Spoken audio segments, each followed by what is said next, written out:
Everyone. Hi, good evening, everyone, for joining. I'm Caroline Joyce. I'm the Executive Director of Parents Against Vaping. Thank you so much for joining us to learn about nicotine pouches. We're going to get started in just a minute. We're going to let people into the room and they can arrive. So, really appreciate you being here. Thank you. Hopefully, you're warm and safe wherever you are in this. It's a wintry day here on the East Coast, but hopefully, wherever you are, it's a pleasant day and you're staying warm and dry. Just going to give it another minute.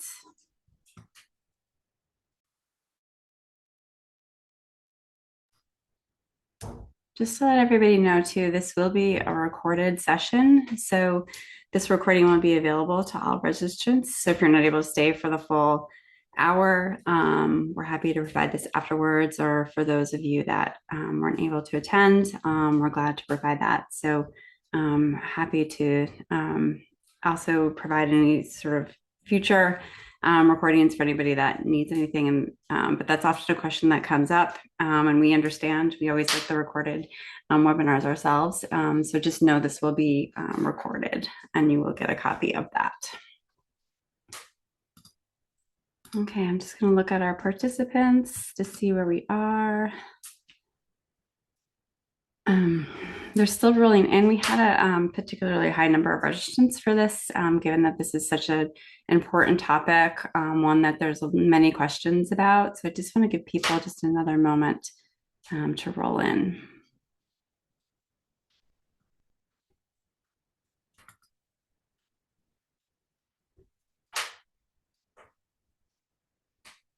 Okay, and those are joining. Welcome to the webinar this evening. Thank you so much for joining. We're going to get started in just a moment. Really appreciate you being here. Thank you.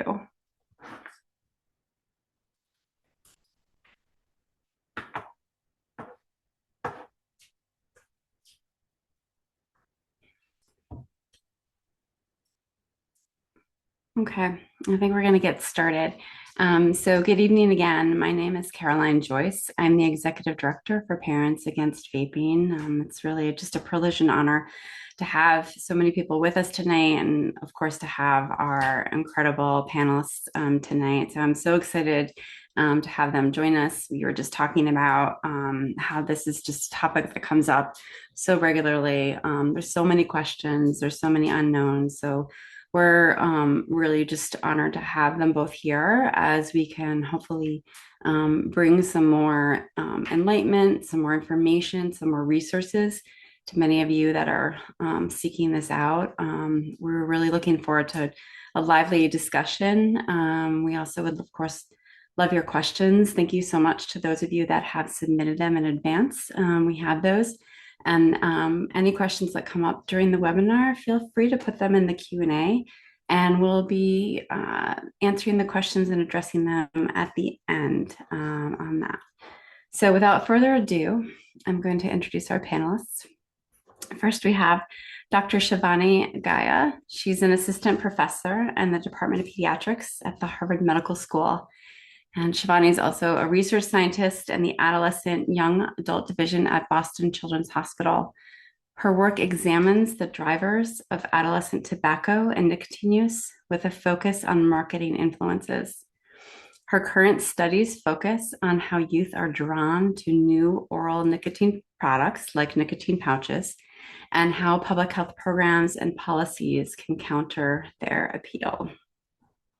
Then we are also joined by Dr. Bonnie Halpern-Felsher, and Dr. Bonnie is the Marin and Mary Elizabeth Kendrick Professor in Pediatrics at Stanford University, and a developmental psychologist specializing in adolescent and young adult health.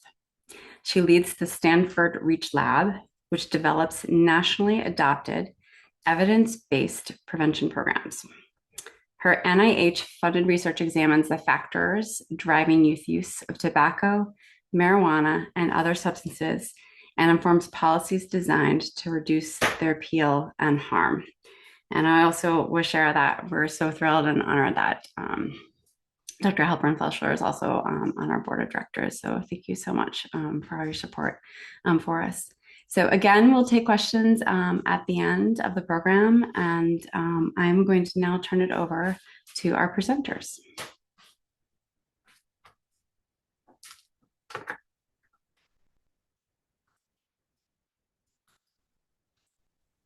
All right. Hello, everyone. Thank you for joining us today for this really important talk and discussion. Really, we're hoping that this will be a good discussion. We'll get to learn more about some of the challenges that you are facing. And we'll be talking about the pouch problem, how we can protect kids and teens from a new nicotine trend. And we'll be focusing on the emerging public health concern surrounding nicotine pouches and their impact on youth, our youth. And really, I look forward to this conversation, and I'm really happy that Dr. Bonnie could join us as well, so we can talk together about youth tobacco risk prevention, nicotine risk prevention in more detail. The research I'll present today was funded by my K99 ROO Pathway to Independence Award in Tobacco Regulatory Science, which is from the National Cancer Institute. And I have no conflicts of interest to disclose. Bonnie will share her disclosures. Yes. So, hi, everyone. So excited to be here. Good evening. Hope you're doing well. I am just by Stanford rules and other rules, just have to let you know that in addition to being on the PAVE board as a pro bono PAVE board member, I am a paid expert scientist in litigation against the tobacco industry and an unpaid scientific advisor and expert regarding a whole bunch of tobacco and cannabis related policies. Back over to Dr. Shivani. Thank you. And I'd like to acknowledge all my mentors and partners in this research and others who I consult from time to time to better understand nicotine pouches, including many doctors and researchers. So I really, the talk today is from a village, you can imagine. In today's presentation, just to give you an overview, I'll start by defining nicotine pouches, what's on the market today, reviewing the latest evidence on youth use and trends. We'll explore what about nicotine pouches is appealing for youth and the health effects and the risks of using. And finally, I think we'll discuss pouches in the context of quitting smoking and vaping, as many of you might be, those might be top of mind for you, and outline what we can do as parents and educators to take action. And for that, Bonnie will come in. So, nicotine pouches are small, they're discreet, chewing gum sized portions, and they look like tiny pillows. In terms of their composition, they consist of a synthetic or a plant-based casing that might feel just a little bit thicker or the same as a tea bag to touch. And crucially, they contain nicotine along with sweeteners, flavorants, acidity regulators like preserve that nicotine and the salt, and to also to enhance that absorption. Now, unlike traditional smokeless tobacco, unlike the chew, unlike snus, which is ground up tobacco, these pouches are advertised as containing no tobacco leaf, that could be synthetically derived or leaf derived, uh, but the bottom line remains the same. They are still highly addictive and they contain nicotine. And how do they work? The pouch is placed between the gum and the lip, where the nicotine is absorbed directly into the bloodstream through the oral lining or the oral mucosa, through the saliva. And nicotine delivery is through nicotine salts. They deliver a rapid high peak of nicotine to the brain, which is what makes them highly addictive and effective for the industry to then have this new line of products. When it comes to how it's used, you can typically leave it in between 20 to 30 minutes. Most pouches have a recommended duration on them, which it could vary. Typically, 30 minutes is what we see. And this allows for a sustained delivery of nicotine without smoking or spitting and making it very discreet overall. Now, I want to cut to the chase here and talk about how hard this can be for some of you. And many teens are trying out nicotine pouches. Some are using a lot. We know that smoking and vaping harm the body. Not enough is known about pouches, so is using pouches just better? There is a false sense of security that because pouches are not inhaled, that they are safe. But safer, as we all know, does not mean safe. And nicotine is still efficiently absorbed, leading to addiction and high health risk, which we will talk about in a couple of slides. To reiterate, while pouch concentration may look low, you're seeing 2 milligrams, 3 milligrams, 6 milligrams. The efficiency with which the absorption of nicotine salts is delivered, and it delivers a rapid, powerful hit to the adolescent brain, which could fuel addiction. And another perception is that children, they're not into nicotine pouches. Oh, that's disgusting to put something in your mouth for that long. It needs to be left inside the mouth. But for young people, the spit-free idea, the discreet nature that you can use it without being detected by parents or educators or your friends even, that aspect is highly appealing from what we've researched so far. And I want to bring home this point that many people do get confused about, which is that nicotine replacement therapy or gums, lozenges, patches are prescribed to those who are trying to quit smoking or vaping, mostly when they're above 18. And those gums, lozenges, and patches have low addiction potential because of that chemical formulation. The chemical formulation in gums, patches, and pouches is very different. Even though nicotine is the common active ingredient, the chemical formulation of gums, patches, and other nicotine replacement therapy is very different from the nicotine pouches that you have on the market today. And that should come as no surprise. The types of nicotine pouches is varied. You've got different flavors, mint, fruit, berry flavor. There's a new range from Zyn that was launched a few days ago. There's espressino, there's caffeine, there's spice, citrus. So we're pretty familiar with the flavors now with all this that we know from vaping, from that experience. And we also see that there are different levels of nicotine. So there's different concentrations starting all the way from zero. Some are labeled zero, all the way to 15 typically is what we see across brands. But we're also seeing some outliers. There's a 20 milligrams, there's a 40 milligrams that are also available. And there's a difference in how the size, so maybe how bulgy it looks above your lip or below your lip, the size. If it's a slim pouch, it might be more discreet. The duration varies. And there's another variation that's not mentioned here, which is that the level of moisture. Some of the pouches come pre-moistened, which could make it even easier for them to be absorbed quickly. Imagine there's less work involved if something is pre-moistened and it has to be absorbed by your saliva. It can enter the bloodstream even quicker.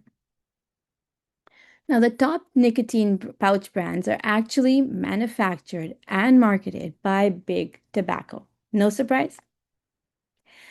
They have a history of marketing cigarettes, vapes, and now pouches. Zyn, which is the leading nicotine pouch brand in the US today, is owned by Philip Morris International, uh, same company that manufactures and sells Benson and Hedges, Kings, multiple other products like IQOS. And this clearly demonstrates that the largest tobacco corporations are now driving this trend.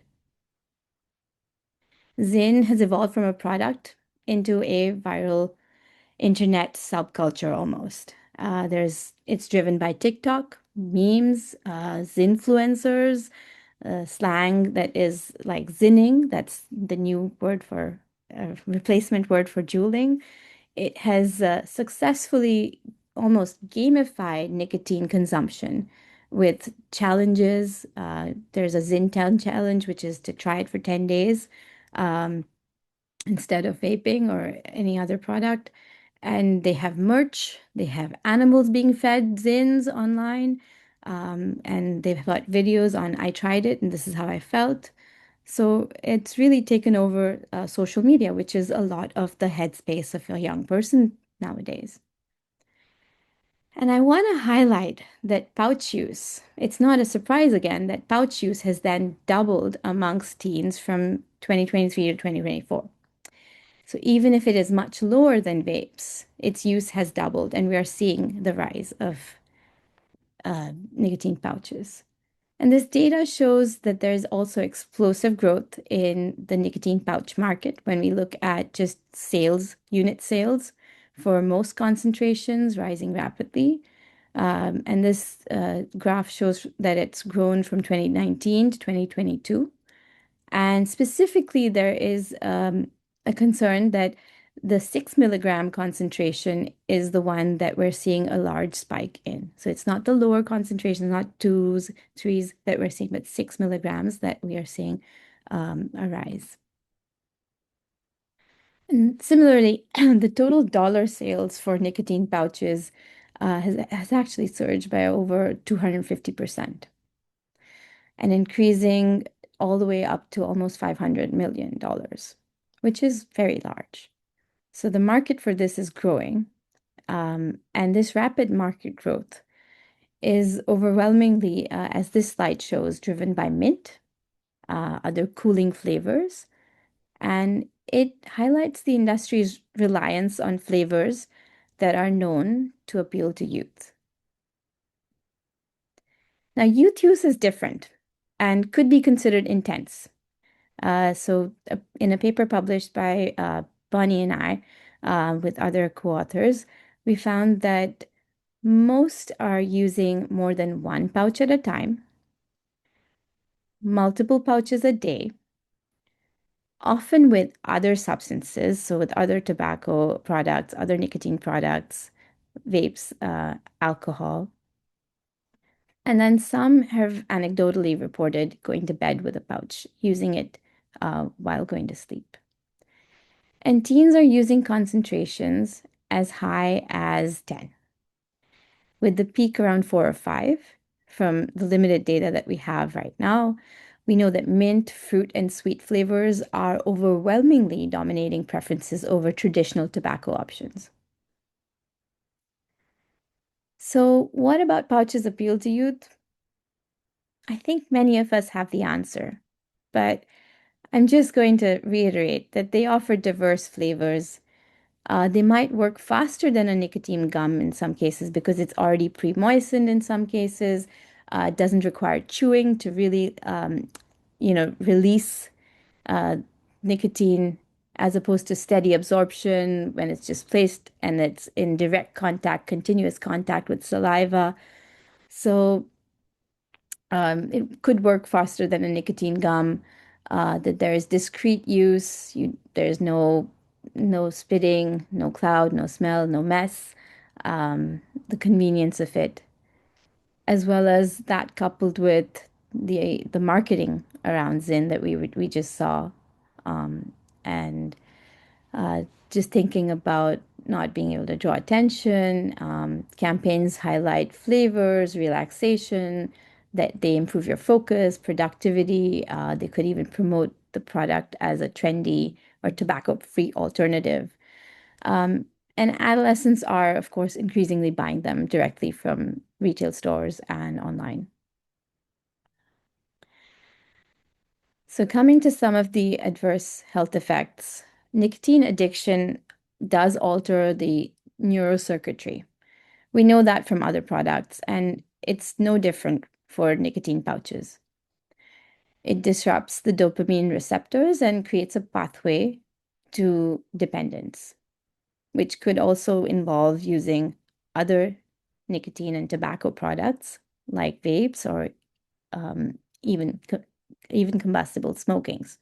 So this use at a vulnerable age perpetuates nicotine use disorders and could also increase the risk of a relapse. So if you stopped using vapes for some time and you went to using nicotine pouches, it is possible that one would feel the need to go back. And it also negatively affects the cognitive function, your ability to have an attention span, your impulse control, and it could compromise your learning abilities. And thinking about mental health that might be affected in terms of anxiety, depression. So we know that teens are using to alleviate those symptoms or those feelings, but what is it doing in reality? It might be perpetuating a cycle of depending on a product. We're also seeing that because some of these products are not well sealed, that the rate of ingestion amongst those who are under 2 years old has also increased dramatically. There's been a couple of studies even that have shown that the rate of medical admission for really small children ingesting pouches accidentally um, is high.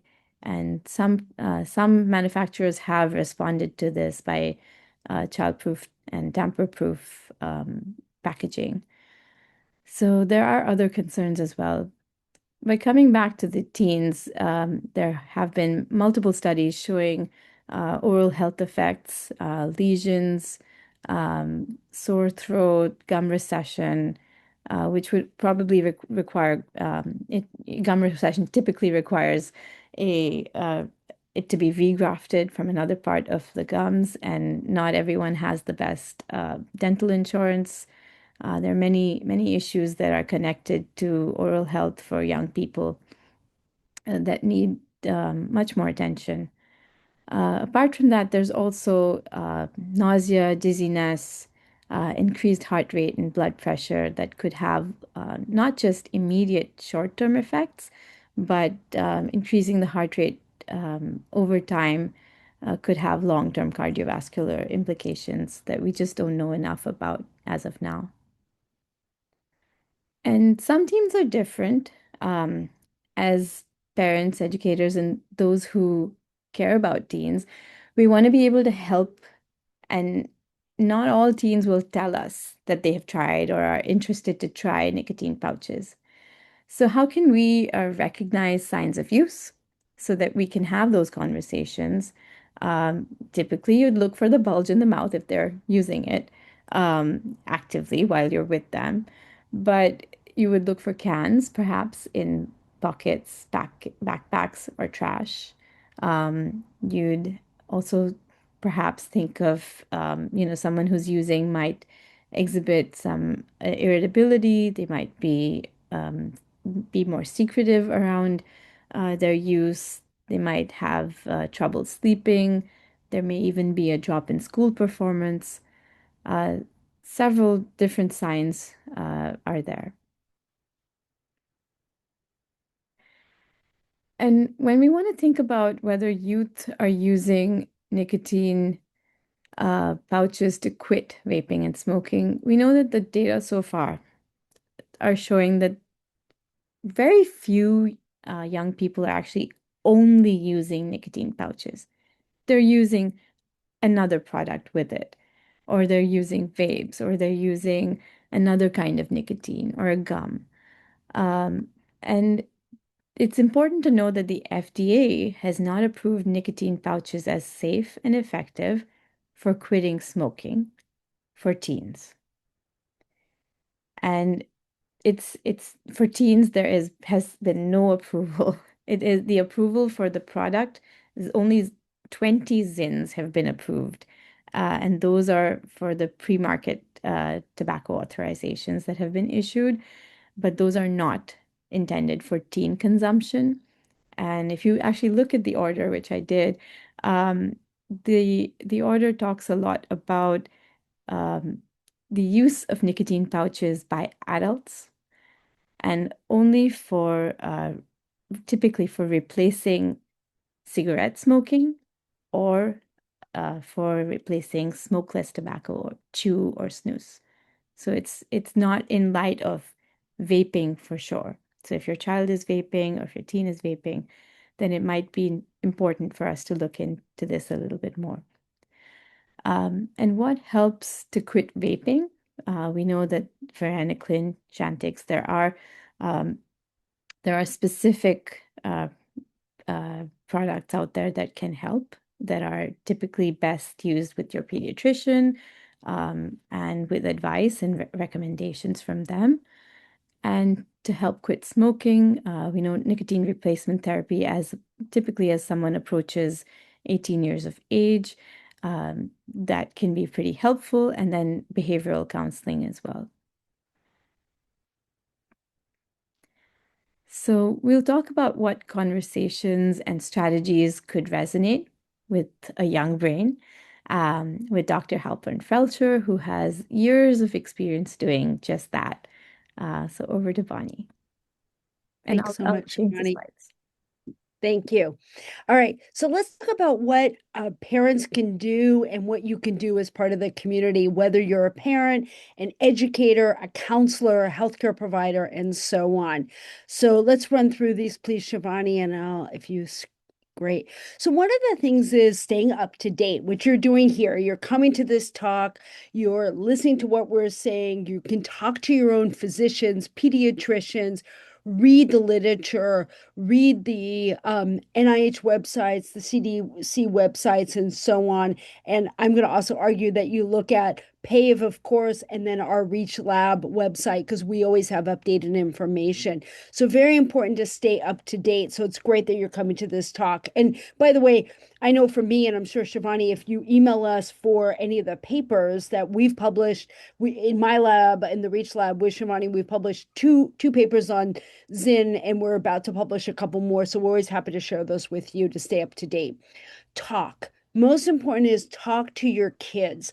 That's really important. Talk to each other. And some of the things that I've been saying for years is find the right time. So if you're home now, maybe your kid is listening with you, which is fantastic, or maybe you're listening to this talk on your own, and go and say to your son, your daughter, your kids, hey, I just went to a talk. Can I tell you what I learned? What do you know about these? And have that conversation together, and then go look on the websites, look at the information, so that way you can learn together. I've always said that it's really important when we talk to young people to have a conversation. This is not a confrontation. It's not a lecture. You're not scheduling a time of like, tomorrow at 3 p.m., we're going to sit down and have a conversation with our kids. That never works. Have it be organic. Again, I went to a talk. Can I tell you what I learned? Let's talk together. And do not have those conversations past the witching hours of around 9:30 or 10 o'clock at night. I'm a parent of a 25 and 29-year-old, and when they were younger, we never had that any stressful conversation later in the evening. It just backfires. And then make sure that you're patient and you're ready to listen to them. Again, you're not lecturing them. Learn what they know. And they may be wrong, but let's hear them out and say, oh, that's interesting. Can I find out where you learned about that? Can we learn more information together? Because I heard something different and I'd like to understand it better. I'd like to understand it from your perspective. Have you seen these on your school campus? Are you aware of these? And then use the right words. Shivani did a great job zinning and other terms that are going on. That's really important because that's what teens, or you can say, what do you call these products, and get that conversation started. And avoid terms like we need to talk. You don't use, right? You haven't tried pouches, right? Because imagine you say to your kid, you haven't used this, right? If they have, they're not going to then come out and say, no, I have, because they're going to feel like they're disappointing you. So better is to say, have you seen these? What do you know about these? What do you think about that? Have you seen these on TikTok? Have you learned about Zins? And avoid criticism. That's really important as well. And then sometimes, and I learned this as a parent myself, sometimes the conversation has to start or continue through things like texting. I was super against texting for a long time with my own kids. And then I realized, sometimes that was the only way to get through to them. It's ideal in person, but maybe it's other ways. Slipped a little piece of paper with information under their door and they'll read it eventually. Don't slip it into their lunchbox, though, because if they open that amongst their friends, that's going to be a problem for them. And realize that young people need to save face. It's not so easy for young people to say no. It's not so easy for young people to not use. So we need to give them the skills, which I'm going to show you some videos around this too. We need to give them the skills to help them say no to using. Next, please, Shivani. And sharing articles, yes. And then set expectations around pouch use in the family. Have that contract, whether it's written or verbal, of these are the expectations, these are the rules that we set with smoking, with vaping, with pouching, with zinning, whatever it might be. Have that conversation that the expectations are that you're not using in the family, and then what would happen if they are using? That's important to have that conversation with them as well. Next slide, please.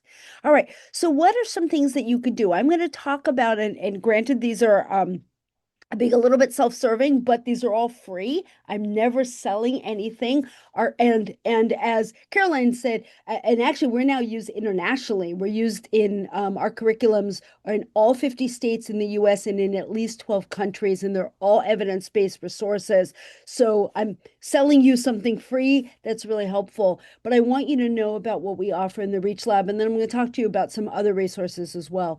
So REACH stands for Research and Education to empower adolescents and young adults to choose health. And it's just stanfordreachlab.com.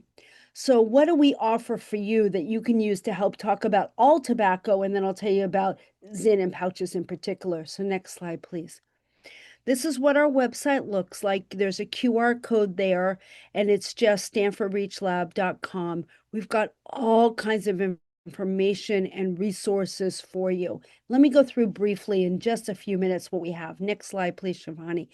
We've got toolkits. We've got our tobacco prevention toolkit that we started in 2016, and I'll show you about that in a second. We have our cannabis toolkit, and then all drugs, including fentanyl, by the way. And all of our curriculums and resources talk about brain development and addiction. Shivani was talking about that and why we're so concerned about the nicotine levels in tobacco, including in pouches. We talk about other health effects that might be involved. We talk about the environment. I saw one of the questions about disposing, which we could talk about in the Q&A, but we do talk about the environment. We talk about marketing and stress and coping, and then building skills to refuse. Next slide, please. So I'm not going to go into all of our curriculums and all of our toolkits because we don't have time, but I'm going to focus on the tobacco prevention toolkit because that's where we're going to have our smokeless and oral nicotine curriculum. But I want you to know that we offer curriculums for all areas of tobacco, cannabis, and other drug use. So you can see here what we have. We do have them in Spanish, and they are all evidence-based. So next slide, please. We also have educational videos. Next slide. One of the ones I want to point out is something new called Becoming a Trusted Adult. This is for you parents, for educators, for counselors, healthcare providers, whoever you are, to learn how to best talk to young people about drugs, including pouches. And in the next slide, please, it talks about the videos. It's a 1-hour set of videos. Each video is about 2 to 5 minutes. And we have myself, an adolescent medicine physician, a psychologist, and youth who are talking about how do you have these conversations with young people? How do you talk about it without blaming and shaming, without hurting young people or causing them to just turn and walk away. And then we actually have a parent, a counselor, a psychologist, and a young person talking about use and how you can mirror that at home. So check those out. And then the next video, next slide has a bunch of videos that we have that you are welcome to use. They're on our website under the video tab. Box breathing. Shivani said one of the main reasons why young people use is because they're so incredibly stressed out. We have information on there, and one of them is a video that you can use together to take a breath and relax. We have a video on the marketing. Shivani mentioned about the marketing. There's a whole video called Don't Be Played, only a few minutes long, about how marketing is attracting our kids. And then drugs in the brain, all about a really fun interactive video on how all drugs, again, including pouches, affect the adolescent brain. And then finally, in the stay true to you. This is how do you refuse? This is how do you say no thanks without really losing face with your friends, without being ostracized, without, still looking cool and all that stuff. So that's there for you. Next slide, please. And there are a lot of different infographics, including, if you see at the far left, we have 2 new infographics just on Zen. One more geared towards youth, one more geared towards adults. You are welcome to print these, share them, laminate them, put them around your schools, whatever you want. And we're actually in the process of update. We update stuff literally every week. So keep coming back, but we're in the process of updating that. But that talks about Zen to a young person. So use that, have the conversation about it, tell your young ones in your home or in your schools, look what I just learned. Can we read this together? Maybe we should put this up, or maybe we should share this with our friends. And then I did mention just in the next slide, and then I'll get to the Zen specific. Our curriculums have reached over 5 million youth. We're using all the states, and then we do show changes in knowledge, attitudes, refusal skills, and reducing intentions and use. So, hot off the press, I think you're the first to hear about this. In the next slide, please. This is not available yet. This should be available within the next couple of weeks. If Bonnie here slows down and doesn't do Thanksgiving, I would have had this done, but things get in the way. But we're very close to launching a nicotine pouch prevention curriculum. It's going to be 2 lessons. One is talking about smokeless tobacco and oral nicotine, including Zen and other pouches. And then the second part of it, we'll talk about the marketing. So lesson 1 is on what they are and the health effects. And then the second one is on marketing. So the next slide, just to give you a taste, no pun intended, okay, pun intended, of what they're going to look like. We are going to talk about what nicotine pouches are, and all of these have talking points and activities within them. So we're going to talk about defining what the pouches are. And in the next slide, we take a closer look at the pouches and talk about how these pouches can affect you. Talk about some of the things Shivani mentioned, the nicotine addiction, the leukoplakia, the sore gums, the mental health issues, cramps, nausea, and so on. And then also talk about how much nicotine is in these and why we're so concerned about use. And then, so this, please keep an eye. It'll be on the Stanford Reach Lab within 2-3 weeks or so. And if you, Shivani's going to show emails at the end. You're welcome to email me and sign up. I know you're all on the PAVE listservs. You're welcome to sign up to ours as well, and you'll get information about all of our resources that we have. And then finally, what can you do for young people who are using, and how can you help them quit? So I want to bring up 2 resources. So first is our Reach Labs Healthy Futures. This is alternative to suspension and cessation curriculums. And we have a version for all nicotine and all cannabis. They are cessation as well as alternative to suspension. We have My Healthy Futures, which is to help young people quit on their own, and then Our Healthy Futures, where you work with them. So check those out. And then the final slide is other quitting resources that are available. One in particular is the Truth Initiatives. This is Quitting and Becoming an X, that are predominantly focused on vaping, but they now are also including pouches. These are evidence-based, really wonderful, some really great evidence that they have showing how these programs really do help young people quit vaping. And again, now they have pouches, which is really cool. So thank you so much. We're here for you. And Shivani, if you want to close out. Oh, Shivani, you're on mute. Yeah, I just wanted to say a big thank you for your attention, and we're looking forward to your questions. Yeah. Well, thank you so much, both of you. This is just like tremendous information and resources. As I was saying when before we got on with everybody, we're really grateful that we have your incredible brains and talents focusing on this issue. We need this just in terms of how complex and how concerning and worrying these are. I know that in our organization, we have parents come to us constantly in terms of, if my youth is using pouches, isn't that better than vaping? They're getting off the vapes. And we've had this conversation with Shivani for a couple of months now. And Bonnie, this is a question you hear all the time as well. So we're so glad to be able to bring more understanding in terms about why that is a cause for concern and what you can do about it. So really appreciate just the tremendous resources that we have here. We do have quite a few questions to get through. So I'm going to just share those here. And for those of you, if we didn't get to address your questions tonight, feel free to connect with us, and we're more than happy to provide answers to you after the webinar. So, but I think one question that came up really thematically is around nicotine and the source of it. There's obviously the pharmaceutical grade, and then there's also tobacco derived nicotine.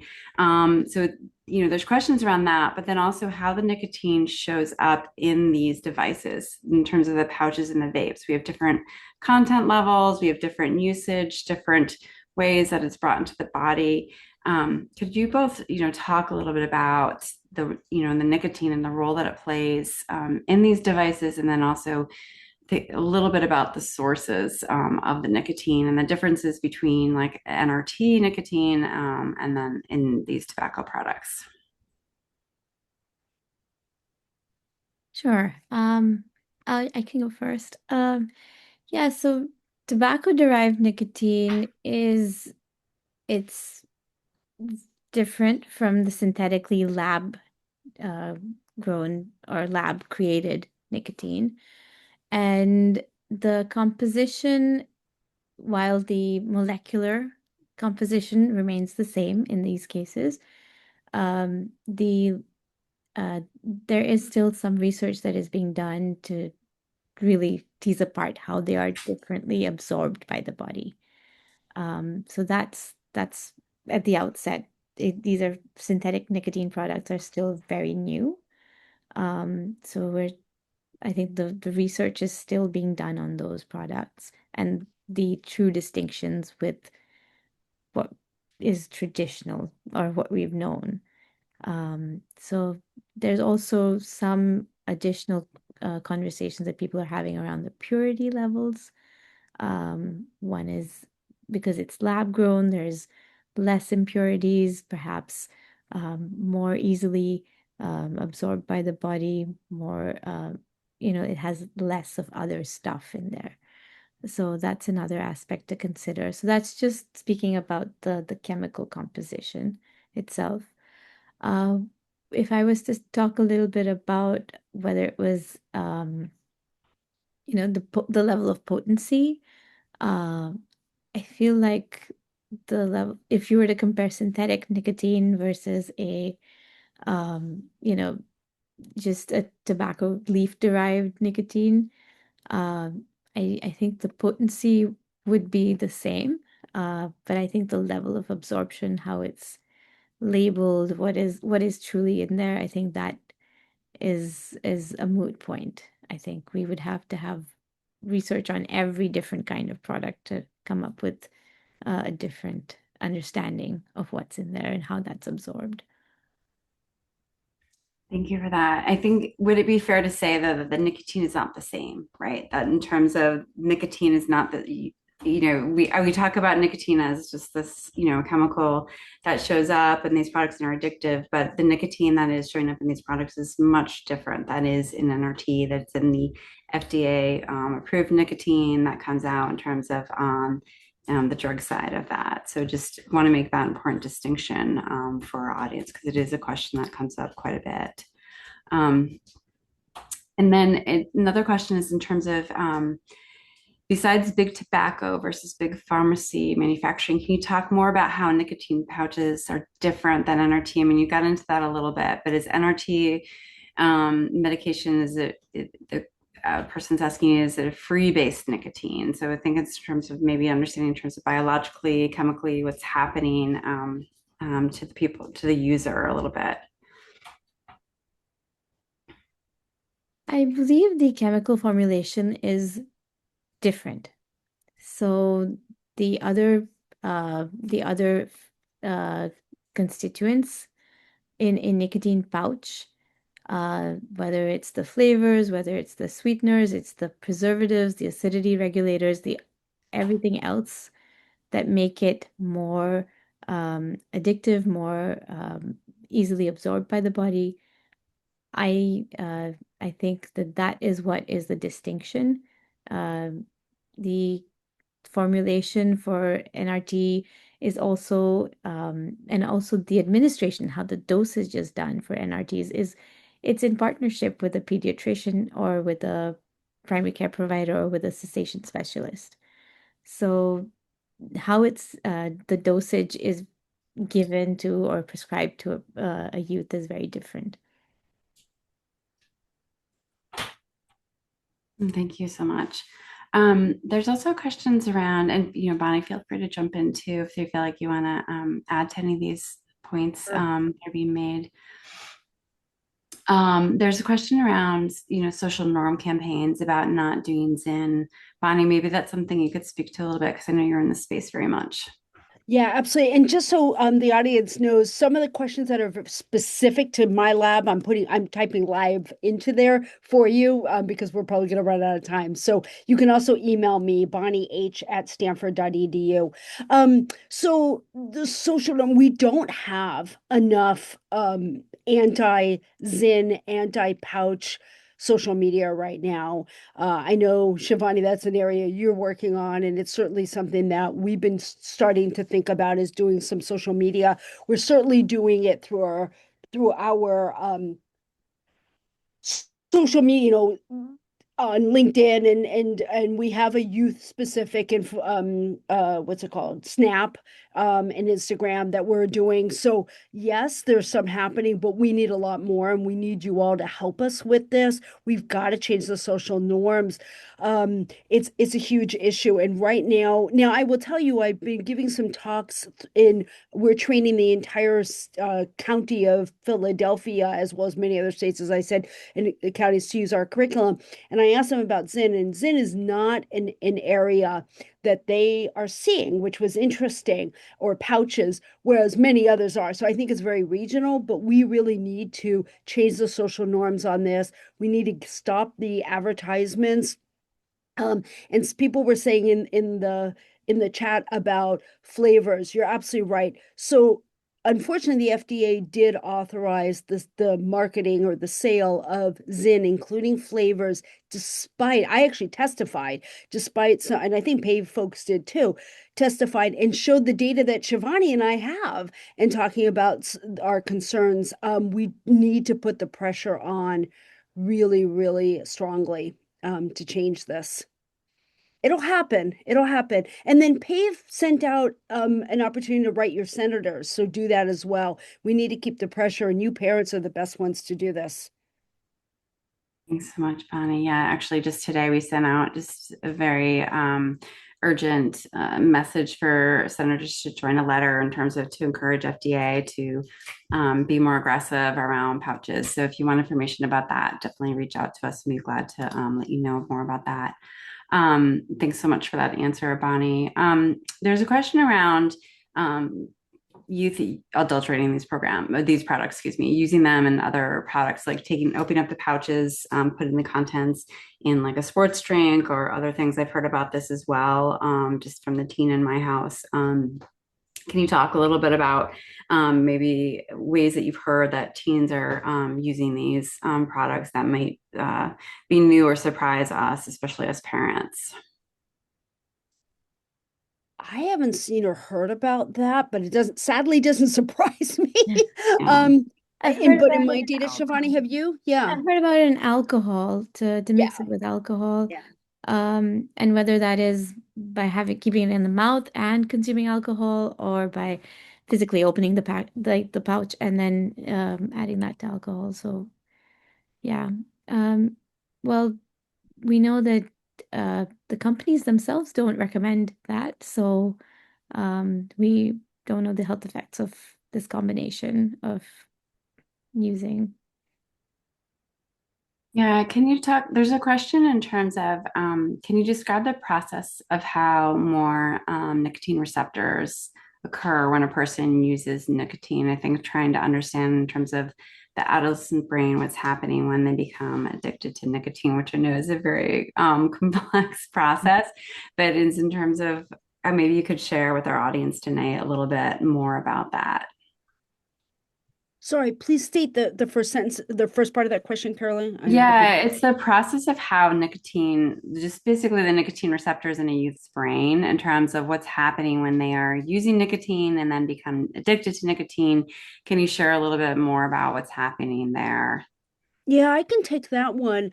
Um, and I will also suggest that you look on our website, under that brain video that I mentioned. We have a lot of information there, as well as on some of our lessons where we talk about the brain. But in short, and I will make this super short because I know we only have about 10 more minutes, but basically, and the way I talk to teens is that your brains are continuing to develop till you're about age 25, and that's awesome. And I love that that's happening for you as a teenager, and that's what makes you so cool and able to do things. But what's happening as a teenager and a young adult is your brain's trying to figure out, who am I, what do I want to do.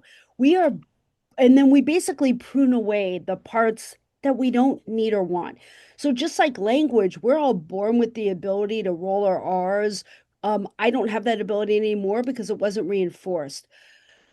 We're born with the ability to become addicted to nicotine. We have the nicotinic receptors. If we don't introduce nicotine into our brains as adolescents, the receptor sort of goes away, lays dormant, and then goes away. So I'm not saying that after 25 you can never become addicted, but it's a lot harder. During adolescence, that receptor sitting there and saying, can you, like a cup, can you fill me? Oh, you're using nicotine in any form, except for patches, but nicotine replacement. But you're using it, and you fill that cup, that receptor, and your brain says, "Ooh, thank you. I want more. I want more," because now I'm getting the dopamine hit. I'm getting that excitement from it, and basically, I'm hijacking the brain's ability to be normal in its development. So the point is that the nicotine actually changes your brain structure during adolescence and makes it so much more likely to become addicted. And now you're also more likely to become addicted to other substances. So hopefully, Caroline, that answers it. It's complicated. Yeah, no, thank you so much. I mean, in terms of I think so many parents I know come to us all the time in terms of concern about the long-term health effects and consequences for their youth, even if they have been able to quit. So there's a lot of concerns. I mean, I know there's a lot of questions and unknowns at this point for that, but it's just really important to understand in terms of, and we try to stress this all the time in terms of nicotine for youth is so much different than nicotine for adults. For somebody that has a developed brain, while it's still concerning for adults in our view, but it's just a different ball game in terms of for youth and the concerns that are laid out here. So thank you so much.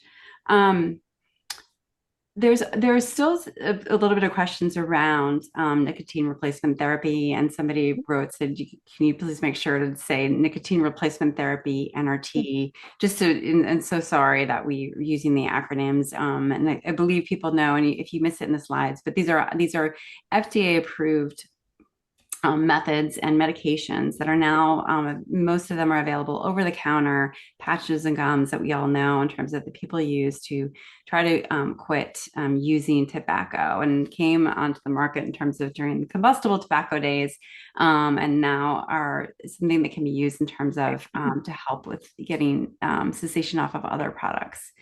Bonnie, you want to speak up on Yeah, that? one thing I just want to say, sorry, I just swallowed wrong. But it's important, it's over the counter, but if you're under 18, NRTs, nicotine replacement therapies, are actually not authorized for use by anybody under 18. And that just means that you can't go to the market and get it, go to the pharmacy. For those of you who are parents or healthcare providers or struggling with somebody who's using, if they're under 18, you can go and get a prescription for NRTs, for nicotine replacement therapy, and other pharmacological aids. Please do. Just because they're not authorized or approved by the FDA doesn't mean that they're not prescribed. They're prescribed, it's called off market, off label, excuse me, off label. My adolescent medicine docs in my division of adolescent medicine, where I sit, and Shivani, you too, prescribe this all the time. So please do get young people help. Often they can't get off of these products. If you think about this, and Shivani, we've talked about this a lot with as you mentioned, the number of patches, or excuse me, pouches young people are using.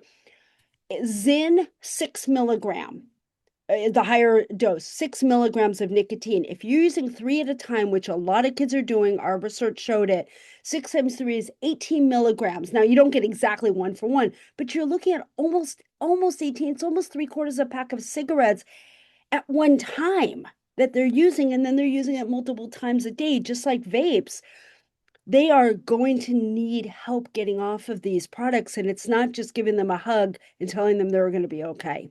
So. Yeah, Sorry, I'm on my soapbox, but we need to no. do something. Yeah, I think just the core principle of the nicotine replacement therapy is to replace the nicotine in the body, which is the body's already dependent on, but also remove all of the other toxic chemicals. So that's why the nicotine replacement therapy that comes in a specific chemical formulation is helpful and is different from using a pouch or using another nicotine product. I think that's how it works. There's also, of course, there would be, as Bonnie was talking about, there would be withdrawal, there would be craving for nicotine. And I think the idea of going to get that support from a pediatrician or someone who could help with that prescription is also to help break that behavioral habit, which might need more support, and guidance and counseling perhaps as well. Yeah, that's terrific. Thank you so much. I know we just have a couple more minutes. There's been a lot of questions around the pouches and being their disposal and the safe and proper disposal. I think what we have is another webinar on our hands, because we do want to talk about, we'd like to talk about waste disposal very much. And we think we should include nicotine disposal on that. But I think what I'd like to do is, we have 2 minutes left just in terms of close out. There's been a few questions around mental health, which I know you both presented on. There's a question here in terms of the interact with antidepressants and anxiety drugs. Obviously, sometimes using these products is just a symptom of mental health and anxiety. Can you both just talk about that briefly in terms of how parents might support youth that are struggling with that, and then also as they're struggling to quit, how they can further support their youth through this process? Do you want me to take that, Shivani, or you want to? Yeah, you can. Okay.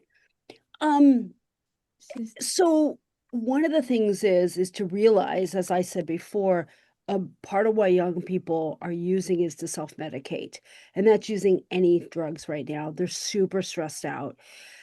So one of the things is not blaming and shaming, not yelling, not getting mad. Again, I'm a parent. I'd be upset if my kids were using, but we need to work with them and get at the root of what's going on and why they're using. So yes, try to help them, NRTs, any other way to get off the product, but also have a conversation with them.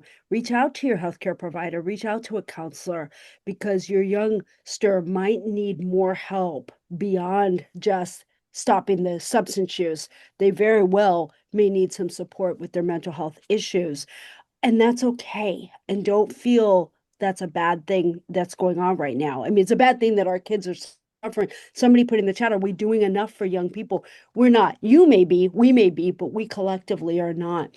So just knowing that that's very real and getting them some help is really important. And often the best way to get off of substances is not only the medication we talked about, but cognitive behavioral therapy, and that'll get at the root of the mental health as well. Thank you so much. Shivani, did you want to close anything out on that? Yeah, I wanted to say that one can expect mood swings, and a lot of pushback from the young person saying that this is providing me relief, this is helping me. And I think that for us to take that head on and say that this is temporary, it is not getting at the root cause, as Bonnie said. Well, that's such a perfect way to end. Thank you so much to you both. This has been tremendous. I really appreciate just again all your passion and care that you bring to this issue. We're just really fortunate to have you. For those of you that your questions didn't get answered, we'll work to answer them separately. We'll be sure that you get connected with both these incredible panelists, especially just all the resources that are mentioned at the Stanford Reach Lab. It's also Giving Tuesday. So if you want to support our organization, if you want to support Bonnie's organization or any work that Shivani does, we would be, of course, appreciative. We do all this in terms of to provide a resource and to sort of support people and parents and kids struggling through this. But thank you so much for all of this. Thank you, Shivani. Thank you, Bonnie. Again, grateful for you. And thank you so much again to everyone that participated and attended this evening. Have a wonderful evening, and be sure to reach out if you need any further support for your youth or for your family on this issue. Good night. Thank you all. Thank you.